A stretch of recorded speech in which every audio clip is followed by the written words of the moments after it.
got the call that night, it was devastating. The next couple of days was just a complete fog. When it happened to me, when I lost my brother, that from that point on, my life had changed forever. This is the flag I was given the day of his funeral. They gave one for me, one for my daughter, and one for my unborn son, and something that we cherish. Yeah, I spent almost 2 years in Afghanistan, and I was a medic, so unfortunately things have happened over there, and I did lose plenty of friends over there. When you mention Goldstar Families, it starts bringing people out of the shadows. You don't want it, you didn't wish for it, but you are it. What do? How do you handle the day in and day out loss of a loved one? At Mass Fallen Heroes, with what their Goldstar initiative is, it's really, that makes a difference. And I know it makes a difference for me. It wasn't just me that was in the dark anymore. I was meeting more families and more friends that had lost somebody. I think it's great just what Mass Fallen Heroes has done. They've made it so nobody's left behind. I think the guys at Mass Fallen Heroes have carried out this mission on a personal level. When they started out, I mean, it was them collecting money in cups, in fire boots, soccer fields. It was just a massive undertaking that they did, and they more than accomplished.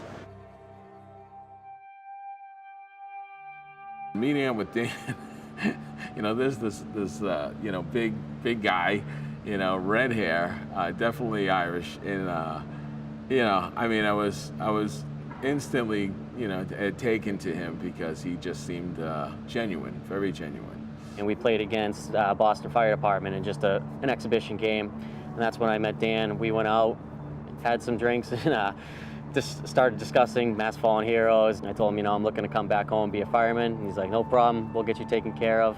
And he's just been a tremendous contact for me since then. But yeah, it all started just through a hockey game for me. I can't imagine Dan on skates. Yeah, he's a pretty good player. You'll be surprised, yeah.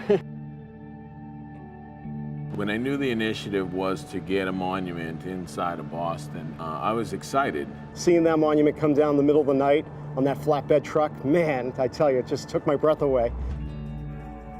My children never got to meet their father.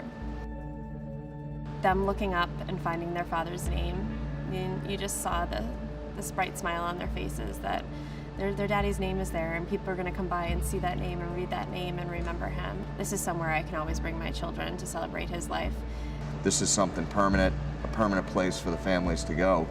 And I think they took it a step further with their mission, taking care of the veterans themselves. These are real people, real families, a lot of people that have paid the ultimate sacrifice so we can enjoy our freedoms. My hope for the future is that this service continues, that the numbers of Goldstar families reduce, but the support never stops. It only builds momentum and picks up the pace. I think the whole idea of Patriot Week is great. The educational programs and the awareness of the sacrifices that were made by men and women for this country. Because to me, Memorial Day isn't a long weekend. Memorial Day for me is every single day of the year. Mass Fallen Heroes has done a tremendous job of making almost a celebration of their life rather than focusing on all the negative aspects of it. One of my biggest fears when Kyle passed away is that someday people wouldn't remember. That's not going to happen. People are going to drive by this. That's something that's going to be here forever.